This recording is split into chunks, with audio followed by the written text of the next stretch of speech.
অল্প কিছুদিন আগের কথা।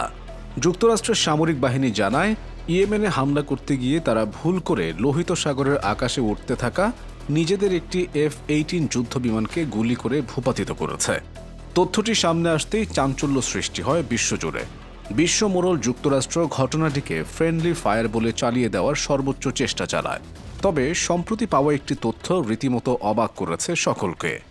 মার্কিনিরা তাদের এই অত্যাধুনিক যুদ্ধবিমান বিধ্বস্ত হওয়ার জন্য নিজেদেরকে দায়ী করছে, কারণ এই ঘটনায় ইয়েমেনকে দায়ী করলে দেশটির সেনাবাহিনীর মোকাবিলায় নিজেদের দুর্বলতা প্রকাশ পেয়ে যাবে। পারস্য উপসাগরীয় অঞ্চলের বাবাল মান্দাব প্রণালী এলাকায় গত কয়েকদিন ধরে এমন কিছু ঘটনা ঘটেছে যা গোটা বিশ্বের দৃষ্টি আকর্ষণ করেছে।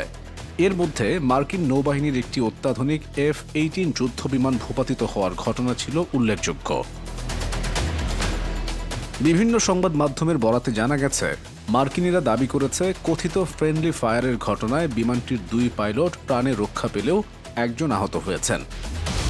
তবে ইয়েমেনের সশস্ত্র বাহিনী ঘোষণা করেছে যুদ্ধবিমানটি তাদের সঙ্গে মার্কিন বাহিনীর সংঘর্ষের সময় বিধ্বস্ত হয়েছে। বিশ্লেষকরা বলছেন, এই ঘটনায় ইয়েমেনি সেনাবাহিনীর শক্তিমত্তা প্রকাশের পাশাপাশি ইয়েমেনের মোকাবিলায় মার্কিন বাহিনীর দুর্বলতা প্রকাশ পেয়েছে। এছাড়াও বিষয়টি স্বীকার করলে লোহিত সাগরে ইয়েমেনের বিরুদ্ধে মার্কিন বাহিনীর চলমান হামলার বিরুদ্ধে যে সমালোচনা রয়েছে তার মাত্রা বৃদ্ধি পাবে। উল্লেখ্য যে দখলদার ইসরায়েলকে সমর্থন করে মার্কিনিরা ইয়েমেনের হুথি বিদ্রোহীদের সঙ্গে যুদ্ধে লিপ্ত রয়েছে। তবে এই অজুহাতে মার্কিন সেনারা ইয়েমেনের সামরিক ও বেসামরিক অবস্থানে একের পর এক হামলা চালিয়ে যাচ্ছে। কিন্তু তা সত্ত্বেও বিশ্বের সর্বাধুনিক ও সবচেয়ে ধ্বংসাত্মক সমরাস্ত্রের অধিকারী মার্কিন বাহিনী এখন পর্যন্ত ইয়েমেনের সামরিক বাহিনীর যুদ্ধ করার ক্ষমতা ধ্বংস করতে সক্ষম হয়নি।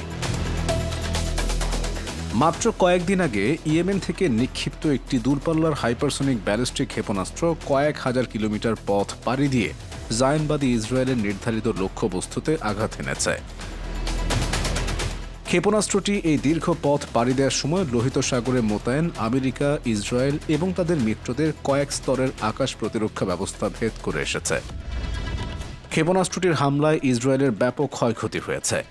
ওই ক্ষতির প্রতিশোধ নিতে মার্কিন ও ইসরায়েলি যুদ্ধবিমানগুলো আকাশে উড্ডয়ন করে এবং ইয়েমেনের বিস্তীর্ণ অঞ্চল জুড়ে বোমাবর্ষণ করে। দৃশ্যত ওই অভিযানের সময়ে আমেরিকার একটি অত্যাধুনিক F-18 যুদ্ধবিমান বিধ্বস্ত হয়।